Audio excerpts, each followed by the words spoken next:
Hello student, good morning. আশা করি প্রত্যেকে ভালো আছো, প্রত্যেকে ভালো করে পড়ালেখা করছো এবং শিবু স্যারের ভিডিওগুলো প্রত্যেকটা দেখছো এবং তার গাইডটা তোমরা ফলো করো, দেখবে প্রত্যেকে ভালো মার্কস পাবে। তো আজ আমি তোমাদের দেখাতে যাচ্ছি বিবি কুন্ডু টেস্ট পেপারের পেছনের সাজেশন পেজ S47 পেজের কোম্পানির অঙ্ক করাবো। কোম্পানি থেকে দুটো কোশ্চেন আসে, একটা 4 মার্কসের, একটা 6 মার্কসের, ঠিক আছে? আর এমসিকিউ এসএকিউ মিলিয়ে 10 মার্কস, টোটাল 20 মার্কস এই চ্যাপ্টার থেকে আছে। দুখানা সামস করতে হয়, একটা ছোট 4 মার্কস, একটা বড় 6 মার্কস। যারা অঙ্ক পারবে না তাদের জন্য থিওরিও আছে, থিওরিও আমার সাজেশনে দেওয়া আছে, দেখে নিও। তো আজকে আমি এই ছোট সামসটা করাবো। টেস্ট পেপারের সাজেশনে দুটো আছে, দুটো ছোট অঙ্ক আছে। একটা ছোট অঙ্ক আমি দুদিন আগে করিয়েছি, আর একটা ছোট অঙ্ক আজকে করাবো। এখানে বলেছে স্বপ্ন দিয়ে স্পন্দন লিমিটেড 400 শেয়ার ফরফিট করেছো, তার মধ্যে হাফ 50% মানে 200 শেয়ার রিইস্যু করেছো। কেমন? তো এই অঙ্কটা খুব ইন্টারেস্টিং অঙ্ক আছে, খুব ধ্যান দিয়ে করবে, খুব মন দিয়ে ফলো করবে, তবে বুঝতে পারবে, না তো হার্ড লাগবে। নিজেরা করতে গেলে অসুবিধা একটু হবে, ওই জন্য আমি তোমাদের ইউটিউবের মাধ্যমে শেখাতে চাইছি। প্রত্যেকটা স্টুডেন্টকে বোঝাতে চাইছি, এই জন্য তোমরা ধরে ধরে প্র্যাকটিস করো, কারোর যেন কোনো রকমের অসুবিধা না হয়। তো দেখো, 400 শেয়ার ফরফিট করেছো, 10 টাকা করে, 1 টাকা প্রিমিয়াম আছে। এখানে বলেছে ফার্স্ট অ্যান্ড ফাইনাল কলের মানিটা কল করা হয়নি, মানে 3 টাকা কল করা হয়নি, তাহলে ফরফিট হবে কলড আপ ভ্যালু 7 টাকা। 10 টাকা ফেস ভ্যালু, তার মধ্যে 3 টাকা নট কল্ড, তাহলে কল্ড কত? 7 রুপিস। তার 7 রুপিস দিয়ে ফরফিট করবে। কল্ড আপ ভ্যালু দিয়ে শেয়ারকে ফরফিট করতে হয়। কি করে ফরফিট হলে কি করবে? ইকুইটি শেয়ার ক্যাপিটাল অ্যাকাউন্ট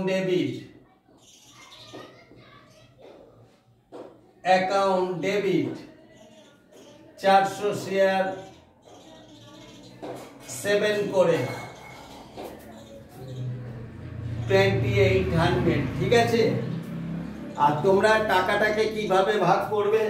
একটা শেয়ারের দাম 10 টাকা, 1 টাকা প্রিমিয়াম, মানে 11 টাকা।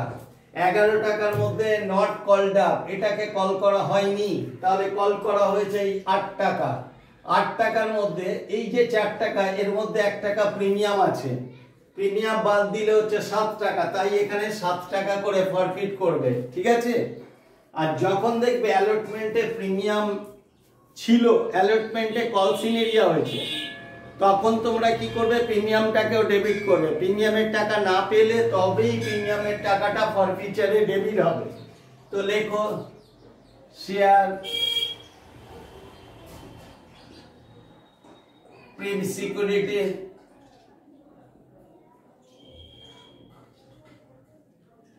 প্রিমিয়াম অ্যাকাউন্ট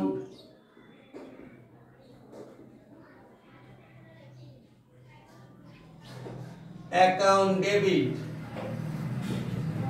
এটা ওই 400 শেয়ার 1 টাকা করে প্রিমিয়াম ছিল, অর্থাৎ কলড আপ ভ্যালু 7, প্রিমিয়াম 1, আর টোটাল 8 টাকা, তাহলে 1 টাকা করে 400 শেয়ার 400, ঠিক আছে?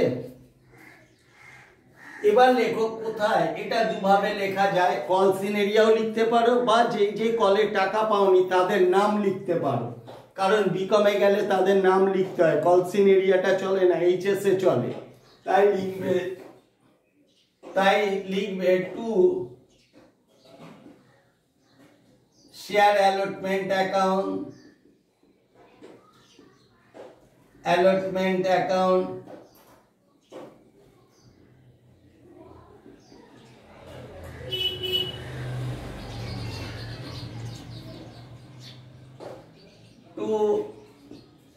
Share forfeiture account.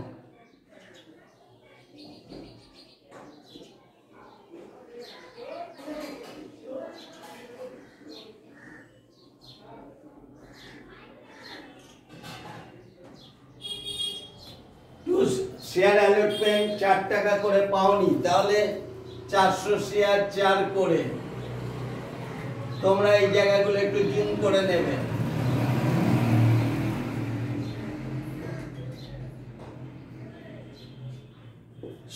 টাকা পাওনি আর 400 শেয়ারে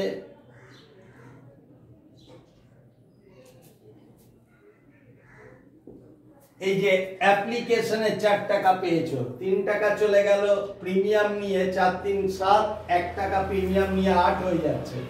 তাই এখানে 1 টাকা করে নাও। আচ্ছা, ফর ফিচার তাহলে অ্যাপ্লিকেশনে 4 টাকা করে পেয়ে গেছিলে, যেটা তোমরা পেয়ে যাচ্ছ, যে টাকাটা তোমরা অ্যাপ্লিকেশনে পেলে সেই টাকাটাই ফরফিট হয়। অর্থাৎ শেয়ার নিয়ে নেবে, টাকার জন্যই শেয়ার ইস্যু করা। কেউ যদি টাকা দিতে না পারে তার শেয়ারটা কেড়ে নেব, সে যে কিছু দিয়েছে সেটা ফেরত দেবো না, দ্যাট ইজ ফরফিট। তো ভদ্রলোক শুধু অ্যাপ্লিকেশনে টাকাটা দিয়েছিল, এই টাকাটা ফরফিট হলো, আর এই 4 টাকা দিতে পারেনি, অর্থাৎ 3 টাকা অ্যালটমেন্টে যাবে, আর 1 টাকা প্রিমিয়ামের পাইনি, টোটাল 4 টাকা পাওনি। ঠিক আছে, তো এই হয়ে গেল 1600 টাকা, 1600 টাকা। আর এদিকে দেখো 28 আর 4 32, 3200, 3200। এখানে ন্যারেশন লেখো, being the share for feature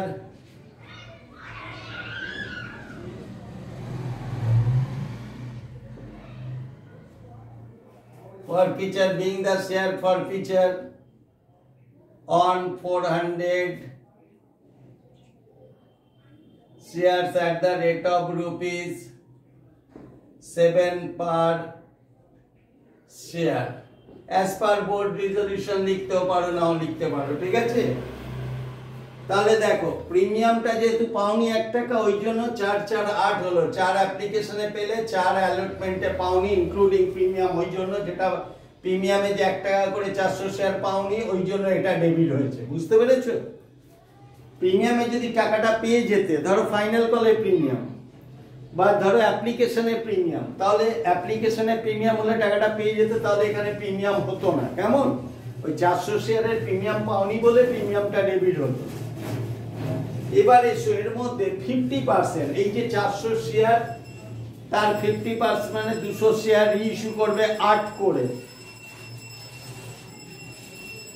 8 করে, এটা বলছে ফুললি পেইড আপ, অর্থাৎ টোটাল ফেস ভ্যালু হলো 10, ফেস ভ্যালু হলো 10, তার থেকে ফুললি পেইড আপ 8 দিয়েছো।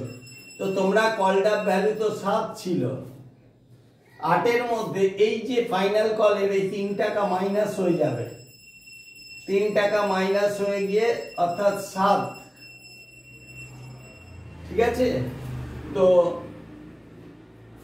দেখো এই শেয়ারগুলো যখন 8 টাকা করে আবার রিইস্যু করবে না, তার মধ্যে এই 3 টাকাটা বাদ দিতে হবে, কারণ ফুললি মানে এই টাকাটাও ওই 8 এর মধ্যে দিয়ে দিয়েছে। তো এই 8 মাইনাস 3 করে 5 করে রিইস্যু। তা রিইস্যু যখন করবে, আবার বিক্রি করছো, ব্যাংক অ্যাকাউন্ট ডেবিট হবে। শেয়ার ফরফিচারের পর যখন আবার রিইস্যু করবে, আবার বিক্রি করছো, তখন ব্যাংক অ্যাকাউন্ট করবে, ব্যাংক অ্যাকাউন্ট ডেবিট। 50% মানে 200 শেয়ার 5 করে, ফুললি মানে ওই 3 টাকাও দিয়েছে, মানে 3 টাকা তাহলে বাদ দিতে হবে, যতটা কলড আপ তত দিয়ে রিইস্যু হওয়া উচিত, কিন্তু দেখা যাচ্ছে ওই 3 নিয়ে 8, তাই ওই 3 বাদ দিলে হবে 5 করে রিইস্যু, তো 1000 টাকা। ঠিক আছে, তাহলে দেখো ফরফিট হয়েছিল 7 টাকা করে, কলড আপ ছিল, পেয়েছো 5, 2 টাকা শর্ট, যত শর্ট হবে এই ফরফিচার থেকে নেবে তোমরা।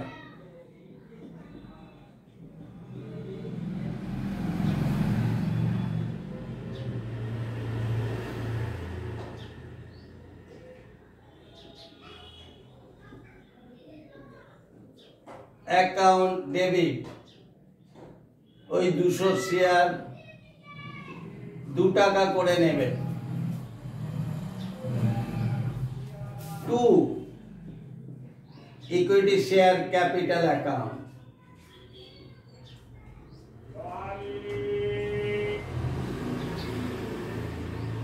Share capital account,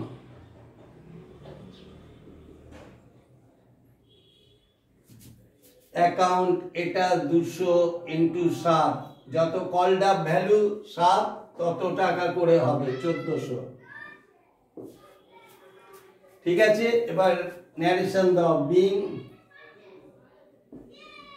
the forfeited share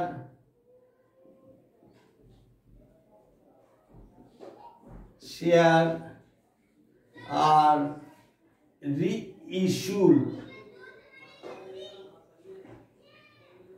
on 200 মানে 50%, 200 shares at the rate of ₹5 per share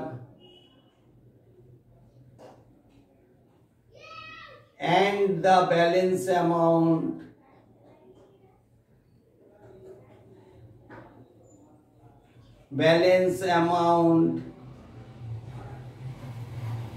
transfer from, এগুলো জুম করে দেখবে, দেখতে অসুবিধা হলে একটু জুম করে দেখে নেবে। balance amount transfer from share forfeiture account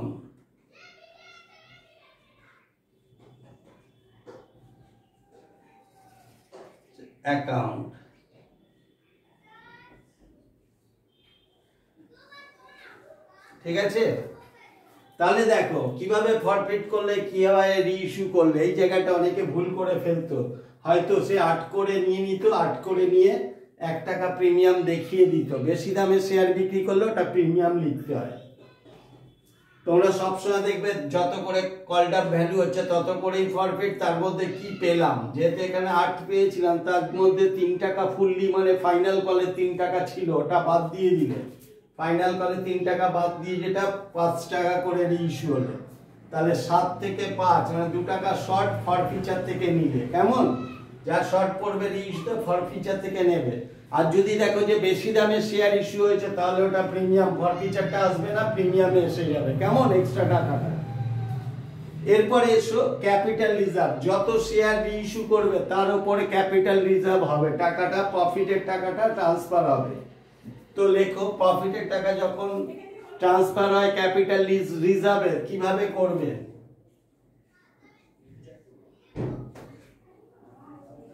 share ফরফিচার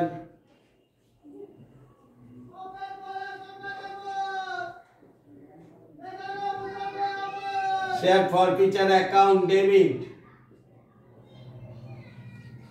to capital reserve account,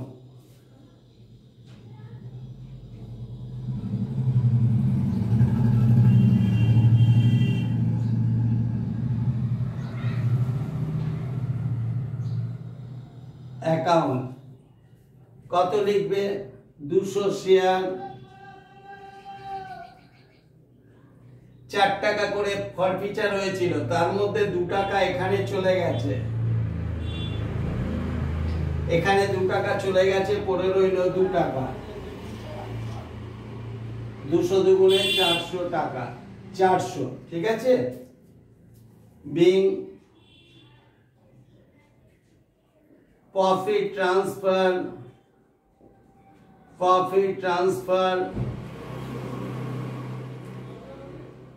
to capital reserve,